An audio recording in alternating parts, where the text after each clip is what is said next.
All right. You know what I'm saying? You know what I'm saying, Tosh? I hear you. I see what you're trying to do. I hear some shots being fired right there. I hear some shots being fired. Nah, Hey. it's not no shot. I'm just throwing a few little stones. I'm trying to get a little hey. Look. I hear you. I understand. I'm making some ripples in the water, Ty. I'm making some ripples in the water. I hear you. I hear you now. Do you have any culinary inspirations? Like, who inspired you to take this route? And also, based on what you just told me, what separates you from the competition? Because, like you said, there's a lot out there. There's a lot out there. Well, you know what? There's a lot. You are correct. And you know what? I will take on the same mentality that brought me to Hollywood. There's a lot of folks out there, but every single person who is out there who has the conviction and feels that they are going to be the exception to the rule and they're going to make it, you know, against all odds, you have to kind of have the mentality of why not me? You know, everybody is giving something unique. Everybody has a totally different personality, you know, a different thing that forms the core of their being. So, you know, what I'm going to give you and how I'm going to give it to you is going to be totally different from the next person. I don't give a damn if we're cooking the same thing or not. You know what I'm saying? The spice or whatever and the twist that I'm going to put on that is going to be totally authentic to who I am, you know, and so what I say is, yeah, there's a whole lot of people out there, just like there's a whole lot of girls out there, you know, who are wanting to become, you know, actors and stuff, you know, and here I am. I, you know, was blessed enough I didn't go to school for this, you know what I'm saying? But, honey, ignorance is bliss. And when I came out here, you couldn't have told me that I wasn't going to succeed, you know? And so that's just a part of my mentality and who I am, not because I'm like, oh, I'm better than the next person. No. But because I feel like I have something authentic and genuine to give that is just not the same. You know what I'm saying? Everybody's going to put their own, you know, touch on things. So, you know, hey, what separates me from the rest? Like I said, you know, here I am from one of the most, you know, revered areas for, you know, culinary, you know, whatever you want to call it. And I am putting my own little twist on it. Who am I doing this for? It's who I am. It's for my family. You know, it's where I come from, you know, to represent that side of things. And a lot of times, you know, New Orleans gets all the shine and stuff. And, of course, New Orleans got some really, you know, amazing food. But if you ask me, I think some of the most amazing, you know, cuisine is actually a little west of what we call I-10. You know, and I'm from a little town which is actually still called a village, the village of Maurice. And I think that little town and the surrounding areas actually has some of the best, most authentic Louisiana cuisine personally. Because, you know, what I say is New Orleans is made to satisfy, you know, a plethora of palates. You know, that's the touristy, you know, place. So a lot of times they may not have their food, you know, seasoned as much or whatever in order to please a broader variety of palates. You know, where we're from, we get tourists here and there, but we throw down. You know, you like it, if you don't, you don't, you know? And again, now let me ask you, let's talk some Hollywood along with some cooking. Yes, sir. What has been the biggest challenge for you in the film business in Hollywood? And also, what's been the biggest challenge for you with Denise's dish? You know, I would say with regard to the industry is just always saying that you can, no matter what the odds are. You see, here's the thing. Even in the time that I have been in LA, the game has completely changed. And I think everything, you know, over the years, you know, it kind of goes over, you know, and changes faces or whatever. I think one of the things that really kind of switched gears and kind of changed the landscape most recently was social media.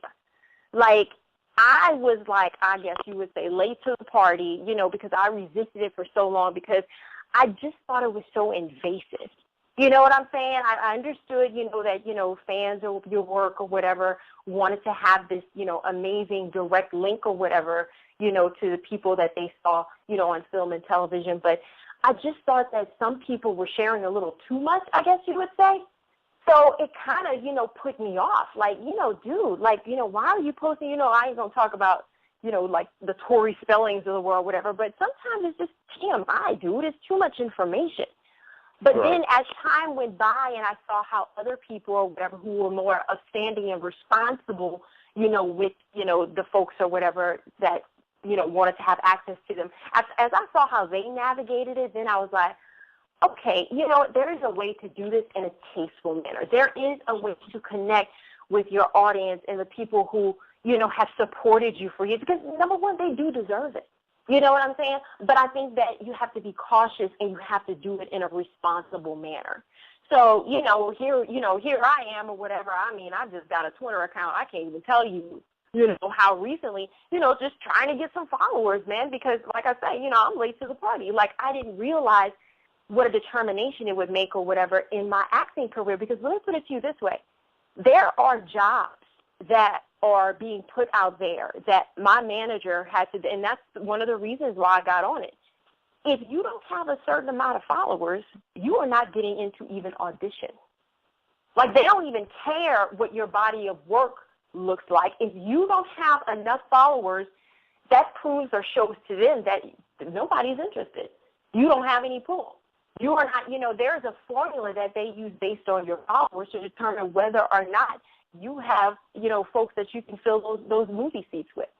So it's just, again, a game changer. So I would say for me, that's one of the things I found, very challenging most recently or whatever was, jumping on that bandwagon, but doing it in a manner that was, authentic to me, and who I am. So, and I mean, Denise's dish, man, I mean, for the most part, I can't say I've been up against any, quote, challenges yet. I'm still trying to build that audience, trying to get subscribers on YouTube. My goal is 10,000 by, Thanksgiving. And, I don't know. People have been sending so much positive energy, and things are happening with that I kind of really didn't expect to happen so fast that, I don't know, man. I'm just riding the wave. I mean, that in itself has been nothing but positive energy and has been like fueling my fire like nobody's business. I mean, I can't say that, because like I said, it's kind of opening doors for me that I never expected because I didn't have really any expectation. I just wanted to put it out there and just share that side of me with everyone. All right, Denise Boutte. On Coffee Time, log on to the official website at DeniseJBoutte.com, DeniseJBoutte.com, and you can check out Denise's biz right from the official website and follow her on Instagram, Twitter, Facebook. Gosh. No, you know what? I told you before we started. I said, oh, I know that Denise. That's one of my favorite movies. I can't wait to get on this phone call. Hilarious. Yeah, what's my favorite? You know what? Honestly, and not because I'm in it. That's not what I'm saying is, but I think that is one of my ultimate favorite Tyler movies myself. I really. It is. Yeah. When you sit down, when you watch that dinner table scene, I don't know. I don't know too many movies that have a scene like that where somebody just took it upon themselves to throw everybody at the table under the bus at one time, and it still had its comedy. It still had its. It was classic. That was classic. Oh yeah. Look, they should have just been playing the Jaws scene when that was going down. Da-da, da-da, da-da. I mean, like, when the camera is circling that table, that something about to go down. Somebody about to get hurt. You just don't know when, you don't know where, you don't know how, but you know something bad.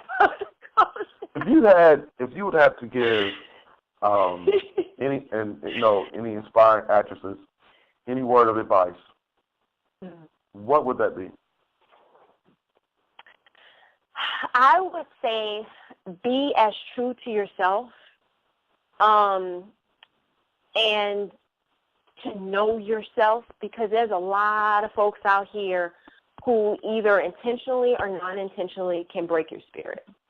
If you're not comfortable in your own skin and you're waiting for somebody out here to build you up and put you on a pedestal and this, that, dude, you will be broken and you will be like torn up to no, degree. You have to come out here knowing who you are and willing to put in the work. A lot of folks think, an injection here and a lift there or something like that is, that another pretty face or whatever is going to be the next thing. And that's not it. I mean, and I'm not calling her, unattractive by any means, but what I'm saying is, look at Nicole Kidman. Look at some of these chicks that were, regarded as A-listers. You know what I'm saying? They're not necessarily the most, quote, beautiful people out here. You know what I'm saying? They just had a technique that allowed people to some kind of way, sympathize and relate and engage with them, you know what I'm saying, on the screen. To me, I'm just going to keep it real. I think some of the hottest, most gorgeous, most, quote, pretty girls are the video victims. I mean, I'm just being real, So if you think you're going to come to this town and you're going to ride out on looks alone, you got a real hard lesson coming. You know what I'm saying? Because you can't get up on that camera and fake, phony it. I mean, the camera will see is a light to your soul. You know what I'm saying? And that's really what you have to do. You have to be so in tune to yourself that you got to be able to let your guard down and just let the spirit of whatever that character is tell the story. And so, just because you look in your mirror and you like, oh, I'm cute, I got this, okay, all right, that's one very minute, if at all, piece of the puzzle. You know what I'm saying? So just, again, be authentic to self and true to yourself and real. And, this game is not for the faint of heart. Not at all. Hollywood is rough. Dude, it's no joke. And that's the thing. I mean, you have to be fulfilled in other ways, because if you're looking at just this business or the accolades to fulfill you, you will get broke. I mean, that's it. I mean, I'm not trying to be negative, but I'm just keeping it real. If you are looking to this business to fill a void, you will get broke. That's it. You know what I'm saying? It's kind of like, a person who's looking for a guy or whatever to fill their emotional tank or whatever. If you ain't whole and, really in tune to who you are before you meet the one, ain't nothing that man gonna do that's gonna fill that void. You know what I'm saying? And it's the same thing or whatever with regards to this business or any other business. You can't look to that to make you whole. You have to come out here, as whole as you possibly can be. We're human. You know what I'm saying? We all got voids, but you can't, wait for the other folks out here or whatever to fulfill that. You can't.